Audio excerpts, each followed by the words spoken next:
जय हिंद साथियों, स्वागत है आपका दिव्या इंस्टीट्यूट में। कैसे हैं आप लोग? उम्मीद करते हैं कि आप लोग बढ़िया होंगे, खुश होंगे, मस्त होंगे और पढ़ाई चल रही होगी दे दनादन। तो पिछले क्लास में हम लोग क्या पढ़े थे? पिछले क्लास में हमने फोकस दूरी और वक्रता त्रिज्या में क्या है संबंध स्थापित करे थे। मतलब फोकस दूरी पर कितना हो जाता है, वक्रता त्रिज्या की दुगनी हो जाती है। वक्रता त्रिज्या कितनी हो जाती है, फोकस दूरी की आधी हो जाती है। ये हमने यहाँ तक देख लिए थे। आज की वीडियो में हम क्या देखेंगे? आज की क्लास में हमने क्या देखेंगे कि दर्पण का सूत्र 1/f बराबर 1/u प्लस 1/v कैसे होता है। जहाँ क्या है, f क्या है फोकस दूरी है, u क्या है वस्तु की दूरी है और v क्या है प्रतिबिंब की दूरी है।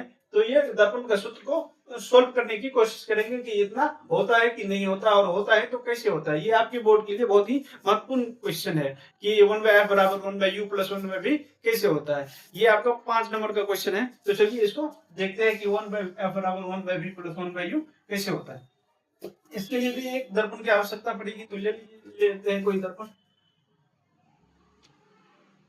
ये भी अवतल दर्पण है। अवतल दर्पण क्या होता है? तो ऐसा दर्पण जिसका परावर्तक सतह धसा हुआ हो और रंजित सतह क्या हुआ हो, उठा हुआ हो, उसको क्या कहते हैं? अवतल दर्पण। तो ये क्या है? अवतल दर्पण हो गया। जिसका ध्रुव कहाँ है? जिसका ध्रुव क्या है? P। जिसका ध्रुव P होता है। मुख्य फोकस क्या है? F है। फोकता केंद्र क्या है? C है। मान लेते हैं कि इसका नाम मान लेते हैं Mn है। Mn मान लेते हैं कि Mn एक अवतल दर्पण है जिसका ध्रुव P, मुख्य फोकस F तथा वक्रता केंद्र C है। मान लेते हैं कि कोई Mn कोई अवतल दर्पण है जिसका ध्रुव P, मुख्य फोकस F तथा वक्रता केंद्र C है। अब क्या है कि मुख्य अक्ष यानी प्रधान अक्ष पर एक कोई वस्तु खड़ी है। मान लेते हैं कोई वस्तु खड़ी है जिसका नाम है AB। प्रधान अक्ष या मुख्य अक्ष पर कोई वस्तु खड़ी है जिसका नाम है AB। इसका प्रतिबिंब कहाँ बनेगा ये देखते हैं। जो आप AB से वस्तु से जब प्रकाश टकरा की जाएगी, कहाँ दर्पण पे जाएगी, तो B बिंदु से जब प्रकाश दर्पण पर पड़ती है, मतलब टकराती है यहाँ से, तो इसका प्रतिबिंब कहाँ, मतलब ये कहाँ से होगा? आपतित जो होगी तो परावर्तित होगी, कहाँ से निकलेगी? तो ये जब दर्पण, ये दोनों क्या है, क्या ये दोनों समांतर है। मतलब प्रधान अक्ष मुख्य अक्ष ये क्या है? समांतर है। कौन? दर्पण के बीच, मतलब वस्तु के बीच से जो प्रकाश आती है तो क्या है? समांतर है। तो इसका क्या है? ये ध्रुव से मुख्य फोकस से होकर गुजरेगा। ये क्या है? मुख्य फोकस से होकर गुजरेगी।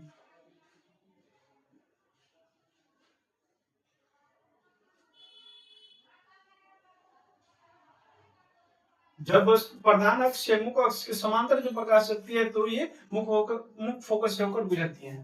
पहली शर्त। दूसरी शर्त क्या है कि जब कोई प्रकाश की किरण क्या करते हैं? ध्रुव पे आपतित होती है, मतलब ध्रुव पे आ रही है, तो इसका परावर्तन कैसे होगा? तो उसका परावर्तन होगा कि जितना एंगल के साथ आएगी उतना ही एंगल के साथ वापस चली जाएगी। तो हम एक प्रकाश की किरण यहां से डाल देते हैं ध्रुव पर, ध्रुव पी पर डाल दिए प्रकाश की किरण, और जितना एंगल के साथ आएगी उतना एंगल के साथ ये वापस चली जाएगी। मतलब क्या हो जाएगी? परावर्तित हो जाएगी। ये हो गया आपका परावर्तन। ठीक है। बीच मतलब ध्रुव पे आएगी तो कहा जितना एंगल के साथ आएगी उतना एंगल के साथ परावर्तित होगी। अब वक्रता केंद्र सी पर आ रही है। जब कोई प्रकाश की किरण वक्रता केंद्र सी से गुजरती है तो परावर्तन के बाद कहाँ आती है? उसी पथ पर वापस चली जाती है। वक्रता केंद्र सी पर आपतित होगी। सी को था और आगे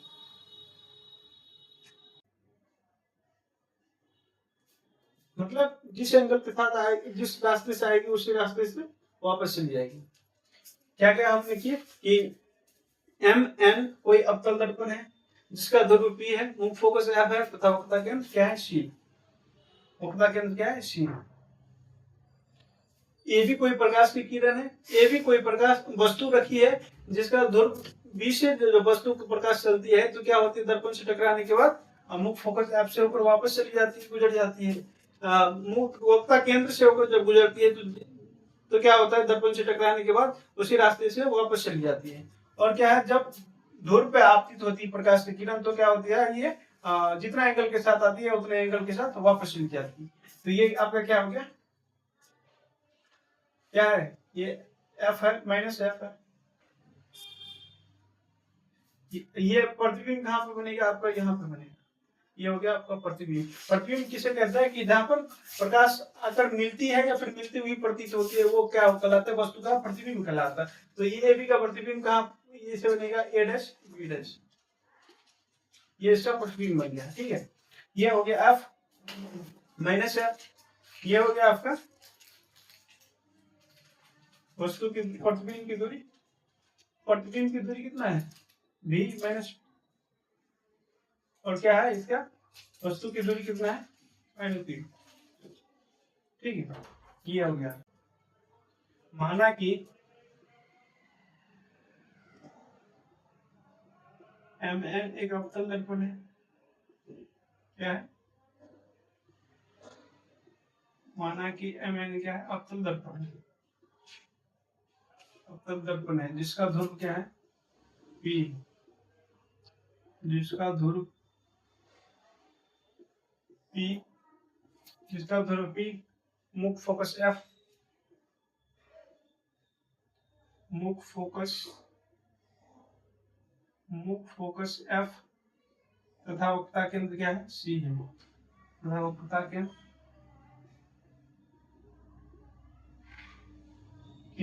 c है। ए भी कोई वस्तु है, ए भी कोई वस्तु है, ये भी कोई वस्तु है जिसका प्रतिबिंब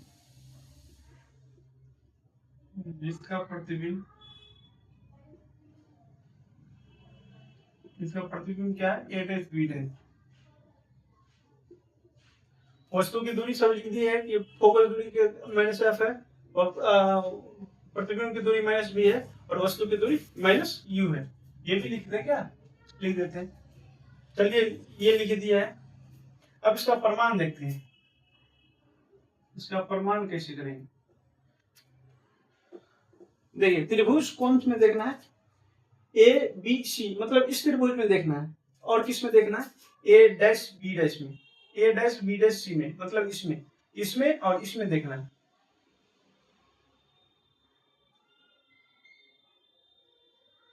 त्रिभुज ए बी सी मतलब इस त्रिभुज में देखना है, और त्रिभुज ए डैश बी डैश सी में देखना है, मतलब इसमें देखना है। दोनों त्रिभुज में देखिए, त्रिभुज ए बी सी तथा त्रिभुज इसमें ए डैश बी डैश और सी में, मतलब ए बी सी और ए डैश बी डैश सी में। इसमें क्या देखते हैं कि ये 90 डिग्री पे है, तो ये भी क्या हो जाएगा आपका 90 डिग्री, मतलब कोण ए बराबर कोण ए बराबर कोण ए डैश, मतलब कैसे होगा 90 डिग्री से, कोण ए बराबर ए डैश, मतलब ये वस्तु 90 डिग्री पे खड़ी है, तो इसका प्रतिबिंब भी 90 डिग्री पर खड़ी होगी, मतलब ये दोनों कोण क्या हो गया, बराबर हो गया। एक चीज, दूसरी चीज क्या हो गया, ये जो सी है बिंदु, ये इस त्रिभुज का भी कोण है और इस त्रिभुज का भी कोण है, मतलब एबीसी का भी कोण है सी, और ए डैश बी डैश का भी कोण क्या है सी, दोनों क्या है आपस में बराबर है, तो कोण सी बराबर कोण सी, ये कैसे होगा, एकांतर कोण से, एकांतर कोण सी बराबर क्या है, कोण सी। अब जब किसी त्रिभुज का क्या हो जाता है, दो चीज क्या हो जाता है आपस में बराबर हो जाता है, तो वो त्रिभुज क्या हो जाता है, समरूप हो जाता है, मतलब त्रिभुज ए बी सी क्या हो गया, समरूप त्रिभुज ए डैश बी डैश सी के समरूप है। तो लिखिए त्रिभुज, इसलिए त्रिभुज ए बी सी किस समरूप है, त्रिभुज ए डैश बी डैश सी के समरूप है, समरूप है। और समरूप का शब्द क्या होता है कि जब त्रिभुज कोई समरूप हो जाता है तो क्या हो जाता है, इसकी भुजा आपस में क्या हो जाता है, मतलब बट्टा में आ जाता है, मतलब ए बी बट्टा क्या हो जाएगा, ए डैश बी डैश, ए सी बट्टा क्या हो जाएगा, ए डैश सी डैश, मतलब ए बी सी बट्टा क्या हो जाएगा, बी डैश सी, मतलब जो भी त्रिभुज आपस में समांतर होगा, मतलब समरूप होगा, तो इसका क्या होगा, ये क्या बोलते हैं उसको, इसका भुजा आपस में क्या हो जाएगा, भुजा क्या बट्टा में आ जाएगा, तो क्या होगा इस त्रिभुज में देखते हैं ए बी बट्टा क्या लिखेंगे A dash B dash, A B बट्टा क्या लिखेंगे ए डैश बी डैश, आपस में बराबर होगा। ए सी बट्टा क्या लिखेंगे ए डैश सी, ए सी बट्टा क्या लिखेंगे ए डैश सी, और बी सी बट्टा क्या लिखेंगे बी डैश सी, बी सी बट्टा क्या लिखेंगे बी डैश सी, बी डैश सी। मतलब हम इसको ऐसे लिख सकते हैं कि ए बी बट्टा ए डैश बी, इसको हम ऐसे लिख सकते हैं ना ए सी बट्टा ए डैश सी बराबर क्या हो जाएगा बी सी बट्टा बी डैश सी, ये क्या हो जाएगा समीकरण 1 मान लेते हैं। मतलब फिर से समझते हैं, त्रिभुज ए बी सी में इस त्रिभुज में और ए डैश बी डैश सी इस त्रिभुज में, दोनों त्रिभुज में क्या देखते हैं कि कोण एक क्या है कोण ए डैश के बराबर है, मतलब ये भी 90 डिग्री है ये भी 90 डिग्री है, मतलब कोण ए है कोण ए डैश के 90 डिग्री है मतलब बराबर है। तो कोण सी क्या है ए बी सी का भी कोण सी है और ए डैश बी डैश का भी कोण सी है, कोण सी बराबर क्या हो जाएगा कोण सी डैश, कोण सी मतलब एकांतर कोण से। तो क्या हो जाएगा ये जब दो चीजें आपस में क्या बराबर हो जाती है त्रिभुज का, तो त्रिभुज क्या हो जाता है समरूप हो जाता है, इसलिए त्रिभुज ए बी सी समरूप है त्रिभुज A dash B dash C, A B C त्रिभुज समरूप है ए डैश बी डैश और सी के समरूप है। तो इसका भुजा क्या हो जाएगा ए बी बट्टा क्या हो जाएगा ए डैश बी डैश, ए सी बट्टा क्या हो जाएगा ए डैश सी और बी सी बट्टा क्या हो जाएगा बी डैश सी। तो ये होगा समीकरण 1 ए सी बट्टा A dash C B C बट्टा B dash C,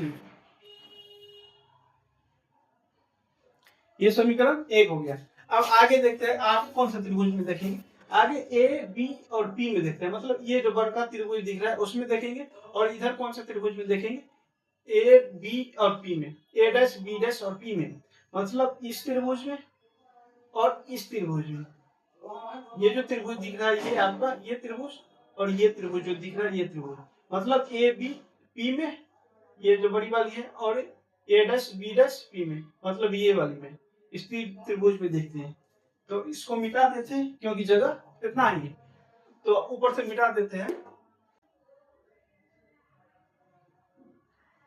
A B P तथा त्रिभुज फंक्शन में ए डैश बी डैश पी में, ए डैश बी डैश और पी में, इसमें क्या देखते हैं ए डैश बी डैश पी, इसमें भी क्या हो जाएगा कोण ए बराबर कोण ए डैश हो जाएगा, इसका भी कोण क्या है ए डैश 90 डिग्री ये भी 90 डिग्री, तो कोण ए बराबर कोण ए डैश, कोण ए बराबर कितना हो जाएगा कोण ए डैश कैसे होगा 90 डिग्री, ठीक है। दूसरा कोण क्या हो जाएगा कि कोण सी बराबर इसका भी है कोण ए बी सी का भी कोण सी है मतलब पी है और ए डैश बी डैश का भी कोण पी है, मतलब ये कोण पी बराबर क्या हो जाएगा कोण पी, कोण पी बराबर क्या हो जाएगा कोण पी, ये कहते हैं एकांतर कोण से।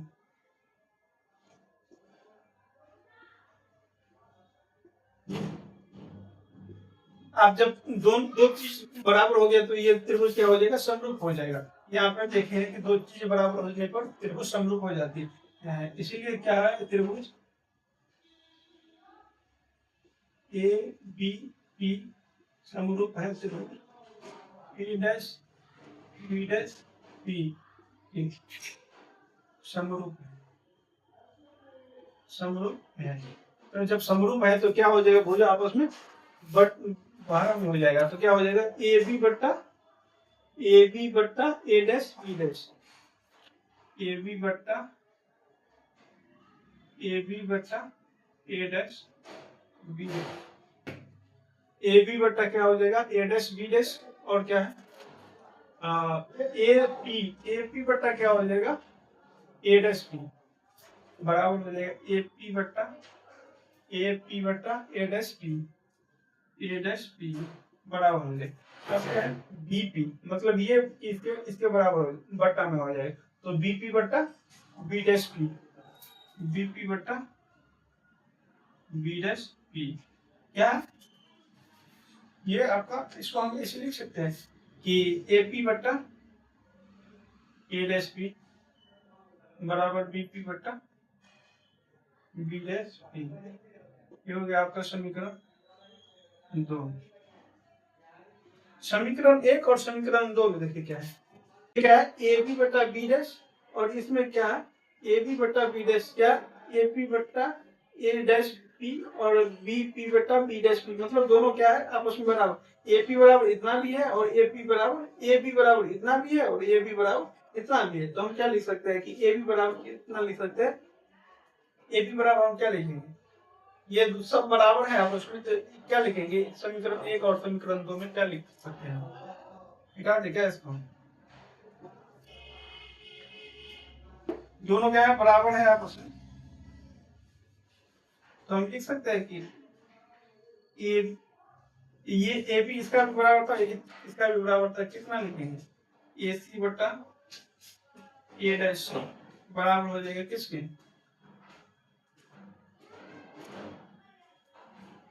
ए पी बट्टा ए डैश पी के बराबर हो जाएगा आपस में। कैसे होगा कि ए सी बट्टा पी सी क्या है इसके बराबर, और ये किसके बराबर था एस मतलब ए बी बट्टा ए डैश बी डैश के बराबर था, यहाँ भी ए बी बट्टा ए डैश बी डैश के बराबर है। तो हम इसके बराबर इतना लिख सकते हैं ना, इसके बराबर इतना लिख सकते हैं ना, ये दोनों बराबर है और ये बराबर है इसके, तो ए सी बट्टा ए डैश सी बराबर ए बी बट्टा ए डैश सी, ये क्या हो गया यहाँ तक आ है। अब हम क्या लिखेंगे ए सी बट्टा ए सी को हम क्या लिख सकते हैं, इसको निकालना है तो ए सी को हम क्या लिखेंगे, ये जो है ए पी माइनस क्या हो जाएगा P C, A P minus P C को हटा लेंगे, ए पी इतना में से जो इतना हटा लेंगे तो यही बचेगा ना, तो इसी बराबर हम लिख सकते हैं कि ए पी माइनस क्या लिखेंगे A P minus P C, तो A P minus P C किसके बराबर ए सी के बराबर, ये जो ए सी है ए सी बराबर क्या हो जाएगा ए पी माइनस क्या है P C, A P minus P C बटा A dash C, A dash C A dash C, मतलब इसको निकालना है तो हम क्या लिख सकते हैं P C minus A dash P, P C minus A dash C, A dash C, मतलब इतना से पीसी में से इतना घटा लिए तो इतना बचेगा ना ए डैश पी होगा ना, मतलब क्या है ए सी ए डैश सी निकालना है तो सी पी मतलब P C minus A dash P होगा ना, ए डैश पी होगा ना, ठीक है। अब हम इसको क्या लिख सकते हैं, ए पी कितना है ए पी ये क्या है माइनस यू, तो इसको हम माइनस यू लिख सकते, माइनस पी सी कितना है पी सी कितना है, ये देखिए ये कितना है एफ, और हम एफ बराबर आर बाई 2 में क्या पढ़े थे कि ये एफ पी जो है इसके बराबर हो जाता है, इसके बराबर हो जाता है, मतलब ये एफ है तो ये क्या हो जाएगा ये भी एफ हो जाएगा, मतलब एफ प्लस एफ क्या हो जाएगा ये 2f हो जाएगा, कितना हो जाएगा पीसी बराबर क्या हो जाएगा 2f, क्या हो जाएगा माइनस 2f माइनस में हो जाएगा ना, क्योंकि ये माइनस में है तो माइनस में 2f बटा पीसी कितना है क्या है पीसी कितना है पीसी है माइनस 2f, तो यहाँ भी क्या हो जाएगा माइनस 2f, क्या हो जाएगा minus 2f minus A dash P कितना है माइनस बी, तो माइनस बी इसका क्या है पीसी, ये लिख सकते हैं। अब इसको हम क्या लिखेंगे ए पी बटा पी ए डैश कहाँ है, इसको हम यहाँ लिख देते हैं ए पी बटा, दिख रहा है कि नहीं दिख रहा है, दिख नहीं रहा ना, नहीं दिखता है ना ए पी बटा ए डैश पी। अब हम इसको आगे लिखते हैं, क्या लिखेंगे जैसे भी आगे मिटा देते हैं,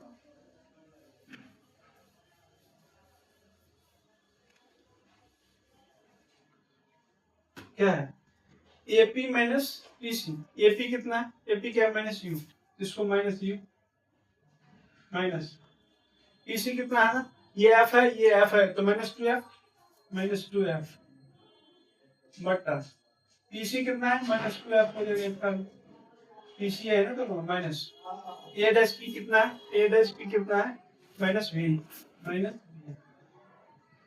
इक्वल टू ए पी कितना है, ए पी क्या है माइनस यू, बटा क्या है ए डैश पी, ए डैश पी क्या है माइनस बी, माइनस बी। अब देखिए इसको आगे सॉल्व करेंगे क्या होगा, minus you plus minus minus minus minus plus दोस्त दोस्त का दुश्मन का दुश्मन दोस्त, तो 2f बटा माइनस 2f दुश्मन का दुश्मन दोस्त, क्या हो जाएगा v इक्वल टू क्या हो जाएगा minus U by minus B, minus minus whole. अब इसको क्या हो जाएगा क्रॉस मल्टीप्लीकेशन हो जाएगा, तो v इंटू कितना लिखेंगे माइनस यू और प्लस 2f, और ये u इंटू कितना लिखेंगे माइनस 2f और प्लस, ठीक है। आगे इसको मिटा दो,